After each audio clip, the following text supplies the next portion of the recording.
Welcome back. Is Before You Say I Do right here on Citi TV, and if you're listening, it's 97.3 Citi FM. So today we are going to be discussing one of the topics that always makes a rumble when it comes to men and women.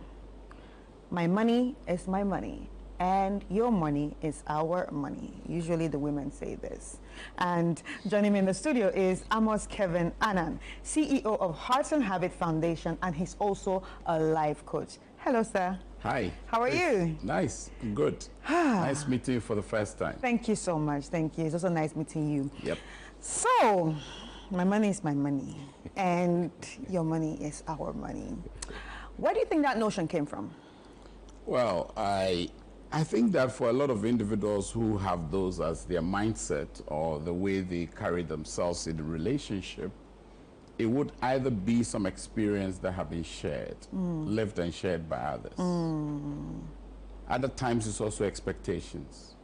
It could be societal, it could be that individual's own expectations, Right. for which they start off a relationship with respect to the subject we're discussing, which is money. Yeah, right. So my mom went through something very uncomfortable with money. Right.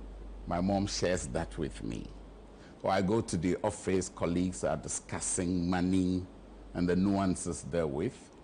And so I pick some things from what they are discussing with me. And that becomes the impact of shared experiences. Right. This is lived by others. Right. So you say, well, to forestall or to offset or to avoid what others have been through, Yeah. let me pick this position. Then you go into a relationship with it. But that now becomes your expectation in the relationship. Other times when you go to cultural meetings or certain traditional settings, you see that the conversations revolves around the man being a benefactor of the woman. So largely he's responsible for your upkeep and well-being. And so it's no longer a relationship which has some kind of a symbiotic relationship where we each support each other and we grow together. So sharing is together, caring is also together. It now becomes the burden of share and care is on one. Right. Typically in Ghana, they say things like, "Me koma bema na koshe me." So I'm going into the relationship for the man to take care of me. So when you have such a mindset as a start, you go into the marriage or relationship and your resources are kept to yourself. Right. Because the other party is the one who's supposed to be the supplier. Yeah. So you look up to them for sustenance and for existence. Yeah. And that's also something that is very pervasive Right. in the society. Right. I understand that that's pervasive in the society, but like you said in the beginning, that usually this notion actually comes from shared experiences, and usually in Africa here, it seems like a lot of women have undergone or underwent through what's it called, financial abuse. And we can call this financial abuse. And obviously, these other people are trying to protect themselves. And that creates that notion of my money is my money and your money is our money. But now, how does that now affect the relationships? Now, you see, when we go into a relationship and from the get-go, you are dependent on me. And I cannot be dependent on you financially. There is some disequilibrium. Now, it poses a strain potentially on the one who is earning. In the traditional setting, yes, it was, because many men were seen as breadwinners. Yeah. In my home, I'm not a breadwinner. So I have a different dynamic compared to that of my father. My father was a breadwinner. Right. My mom was a domesticated wife. Yes. My wife is an executive, corporate executive. Yeah. So we share in the burden of our home. We share in the burden of our children. Yeah. So the two of us have a different outlook in marriage compared to that of my father and mother. Now, if I elect to live like my dad did, there will be chaos in my home. Right. So the issue of women who have given it all and have not been rewarded or have not been compensated, Well. which is what it is, I call that error. I call that error on the side of those men who put those women through that. Right. Because if you are in the world out there going to hunt for the prey, winning the bread and bringing it home for us to share, the one who is at home, their contribution needs to be affirmed. So when it happens that it's only the one who is earning money who is seen to be, yeah, he's doing the right thing, and the one who is at home caring for the children, fending for them, preparing meals and all those things for the family, if you don't show appreciation for that, it lends itself to grumbling and hurts and bottled up bitterness and anger sometimes. Right. And so you find that in expression in the relationship itself. So there'll be tension. Right. Because the relationship is not in balance. But where the couple have sat down, looked at our unique situation, and have said to Our ourselves, strengths and weaknesses, yeah? yeah, this is what it is. These are the potential challenges we can face. If only one person is earning resources in this day and age to keep the family going, who have difficulty, mortgage, students, children's school fees, you know, living expenses have gone very high. Then for those who it is only one individual who is doing that, if you juxtapose the two, you realize that those who have discussed it and have found the challenges, perhaps they may be corporate persons who could do a SWOT analysis of the situation and then can come to a conclusion that these are our threats and these are our weaknesses. Let's minimize our threats and weaknesses or deal with them completely. Then we maximize our opportunities and our strengths. Yeah. They will be able to do well. Whereas the other party who have not even discussed it is just an expectation. Yeah. So you live with it, whether you are comfortable with it or you are not. You can't even discuss it. It poses a pressure on you. So then people begin to outmaneuver each other. So I've heard stories of women who are stealing from their spouses. Yes. Because they won't give them anything. Yes. They won't support them. Things they need for daily sustenance and support, they don't have it. It is you who is putting the woman through that disingenuous practice. If you showed respect and appreciation for the role she's playing and rewarded same, I don't think she'll have a reason to steal your money. Yeah. Yeah. Right now, so how do historical gender roles and societal expectations actually contribute to this? Well, I think in my mind, the gender is male and female. I won't go beyond that because it's become too fluid for discussions. Yes. Now, we live in a system where patriarchy and matriarchy, they're all there. We tend to celebrate our fathers for supplying our needs. And we tend to also celebrate our mothers for being there for us. Yeah, for nurturing, yeah. So you see, the one who has been described as being there for the child will get reward as they age. And the kids become closer to her somehow at the end. So in my couples engagement over the years, this is what I say.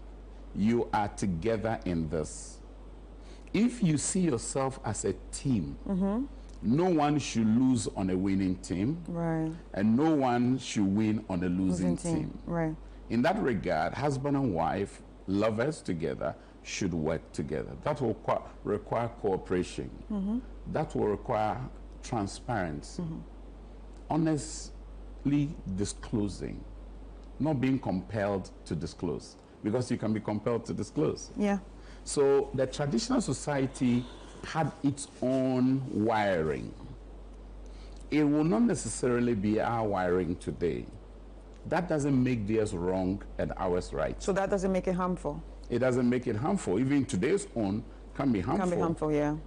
Depending on who is doing the dissecting of what is happening. So depending on the individual, everything just depends on the individual. Yeah, the individuals actually make it what it is. Marriage is neutral. Marriage is actually neutral. Relationships are neutral. It is the parties in the relationships and the values, the attitudes, and the treatment of one another that defines the nature of the relationship. You cannot use an omnibus description for relationships or marriages because they are not homogeneous. They are heterogeneous in nature. So that's very important for lovers to first and foremost appreciate that we are going in this together as persons who are in a partnership. Now, when you look at mergers and acquisitions of companies, some come with maybe 80%, others come with 20%, and they see themselves still as partners. True. So no matter how much your lover contributes or does not contribute, should not define how you treat them. You must accord them the regard, first and foremost, as equal partners in the relationship. If we don't get that, then we are in big trouble. So that's a matter of equality too. Well, I mean, equality is not sameness. So first and foremost, we are not same. We're equal in essence, in value, but we are different in expression. So people should be able to see that, oh, okay, I mean, what I can do, my wife may not be able to do. What my wife can do, I may be constrained and not be able to do. So would you say it's equality, equity over equality? We need both. We need both equity and equality as a sense, because my wife and I are equal partners in a relationship. And we must also carry ourselves equitably in our relationship with our lovers and our relationship circle. If we don't do that, there's always going to be disequilibrium. And when there's disequilibrium, people become disenchanted.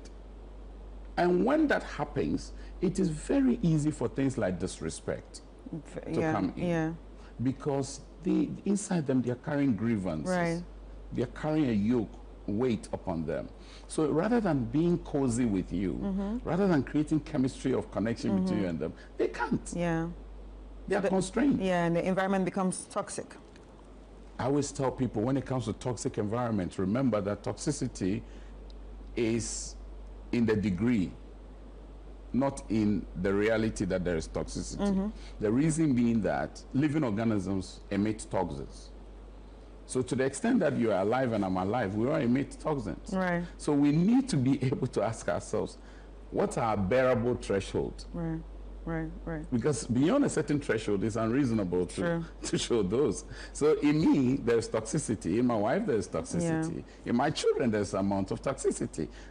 What's the degree to which it hurts the relationship? It will not come out, Because it goes to a certain threshold and it begins to destroy the relationship. And you know that when you're building a relationship, the commitment is first to the person and second to the relationship.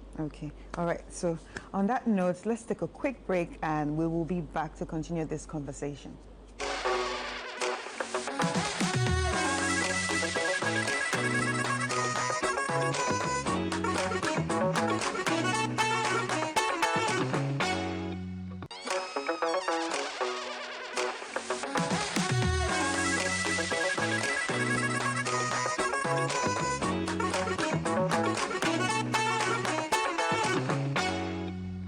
Welcome back. It's still Before You Say I Do, and we're having a conversation on your money, our money, my money.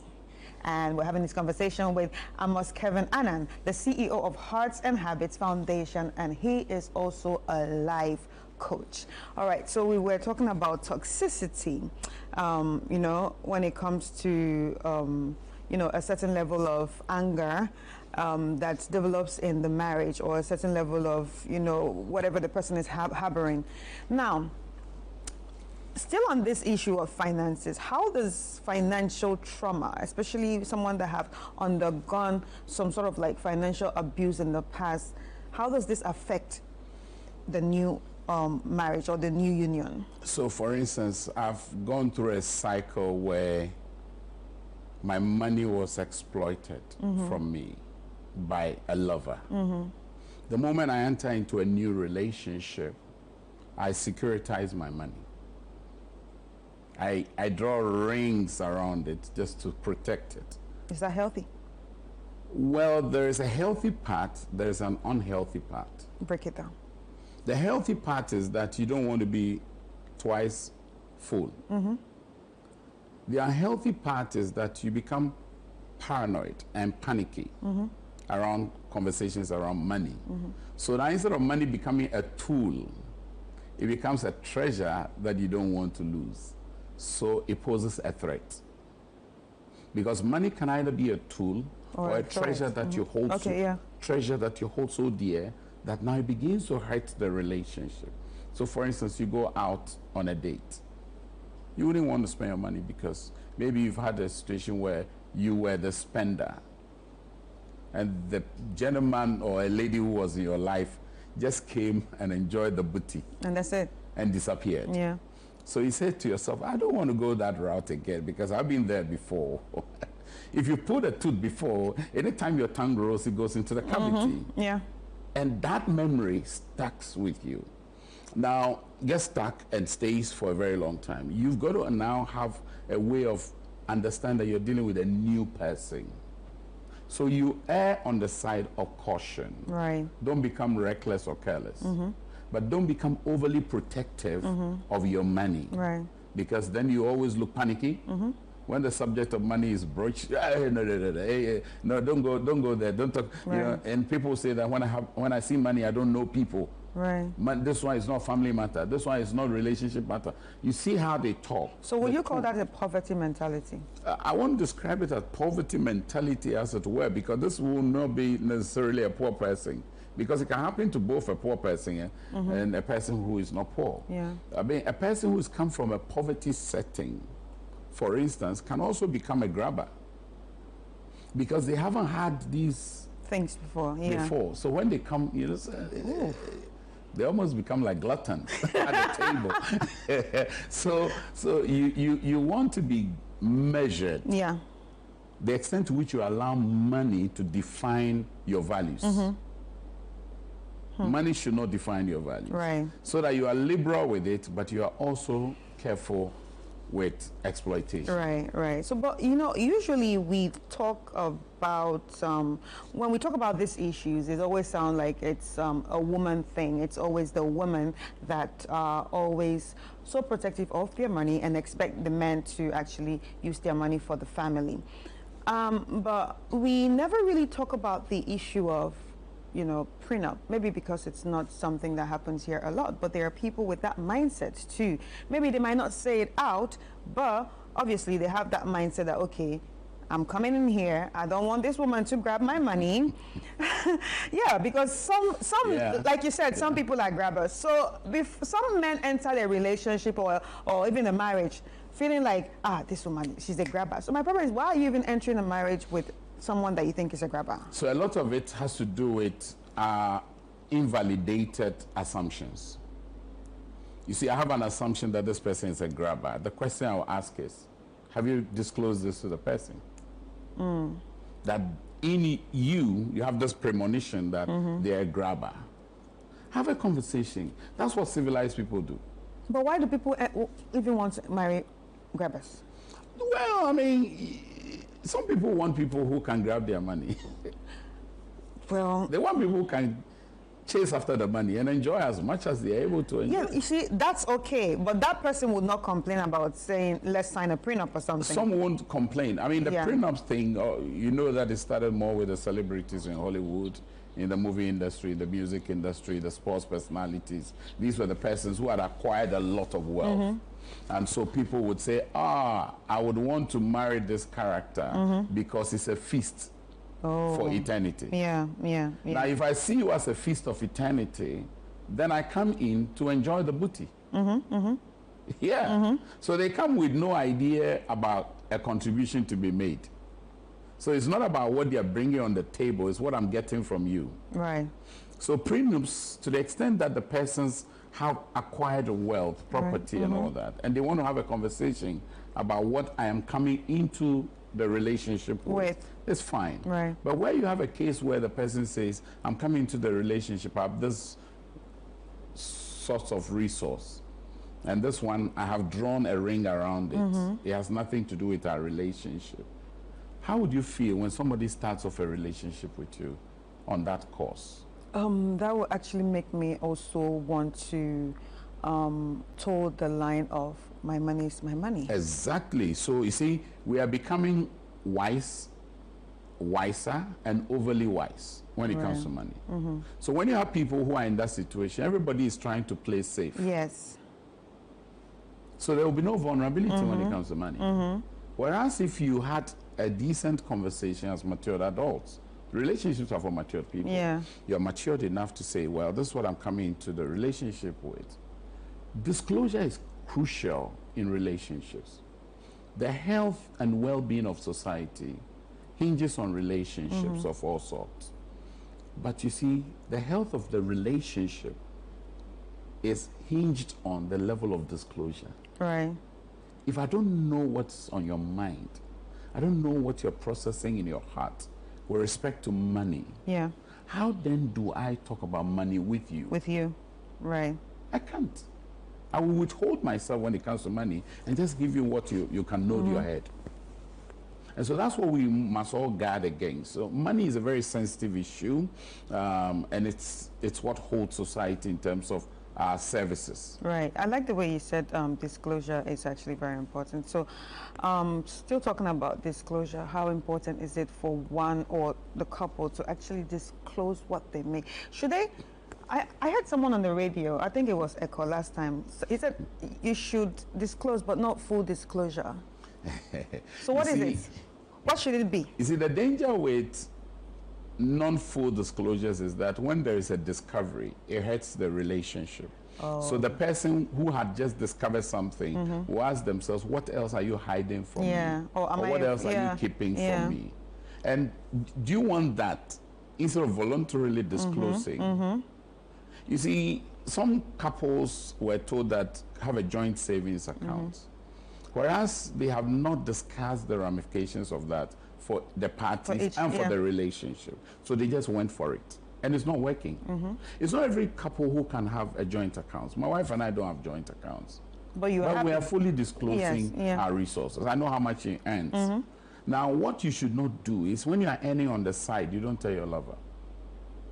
And then you go into a culture of spending on high target items. Then they ask you, then you lie that it was a gift. You lie that, oh, this was not so expensive. And yet you know it was expensive. That's financial infidelity. Okay. Financial infidelity. It's financial infidelity. I mean, the Harris poll, they did some study in 2015 where they discovered that 2 out of 5 lovers in the U.S. had hidden financial resources and were practicing financial infidelity. That's a huge number. That's a lot. 2 out of 5. And you know, it still makes me ask this question: why would I want to marry someone I'm not comfortable with in disclosing stuff to? Sometimes it's not so much the fact that the person is discomforted by the other party. Sometimes it is the experiences that had caged them. Right. They are cocooned in a prison of the past. Right. So talking about being cocooned of the prison of the past, we have a message here that says, I was financially abused in my previous marriage and it's taken a toll on my new marriage. I have tried to let it go, but unconsciously it keeps creeping up. I tend to be protective without realizing. Please, what should I do? Advise me. I mean, once he or she says they're becoming protective without realizing, it means that they drift into a default. That has been their default. They need to first and foremost acknowledge that this is a struggle, like the person has just shared. They need to talk to someone who can guide them. You see, first you need to know what is causing this panic or fear in them. What is making them hesitant to disclose or to be open. Then you can deal with it. Right. Because whatever the exploitation was, this new person is not here to exploit. Exactly. They are innocent. Why should they carry the sins of another person, if you like? And when we do that, we are unfair to people, and yet sometimes we expect that we are treated uniquely. True. Why do you want to be treated uniquely, and yet somebody else cannot be treated uniquely? So we need to give people the benefit of that, unless they show themselves as untrustworthy. Right. Then, of course, somebody will say, well, what if the untrustworthy situation bites you so hard that you lose all your resources or income? Well, that's unfortunate then. But like I said, don't be careless and don't be reckless. Just err on the side of caution. So it's a gradual disclosure. You see, disclosures are not sudden. When people build relationships, they talk, they have conversations. And these conversations are informal, non-structured. Yes. It is that kind of conversation that makes you know the person you're dealing with. But the one that is a pre-programmed response, oh, how are you? I'm fine. everything cool. Yeah. You have enough money? No, I don't have. Can you buy this for me? I think let's do it next week. You know, they are not telling you I don't have the resources for now. You only say it's next week. Why is the person saying next week? Are you interested in knowing? My pay has been cut by half. Right. So for all you know, the person is on Citi TV. You think because they're on TV, Chris is earning a fortune. Then you start using the picture. Yes. To relate to the reality. Yes. Meanwhile, the reality, and not knowing what the person is going through. The reality is different. And then also the responsibilities around the person. You don't even know. It's a lot, yeah. So by the time they are done with the so-called responsibilities they have very little as disposable resources. So they can't share with you. And many of these things can be averted when we disclose our condition. When you talk about you first have to make the disclosures. Then you have a discussion. So from disclosures to discussions. And then you find solutions. Then when you have discussions, you take decisions. It's my 3-model intervention for many things. Right. First, make disclosures. Have a discussion. When you have a discussion, you take decisions. As a result of the discussion we had, I realized that now you can handle, say, all our mortgage costs. I'll buy the food items we eat. Oh. That's a decision. That's a very simple one, and I like that. I like that. Thank you so much. You're welcome, this has Chris. been a very interesting conversation. And what if people want to reach out to you? Well, anyone who wants us to converse, if you're single or married or prospecting, my contact to use is 0266 803285. 0266 803285. You can just drop me a WhatsApp.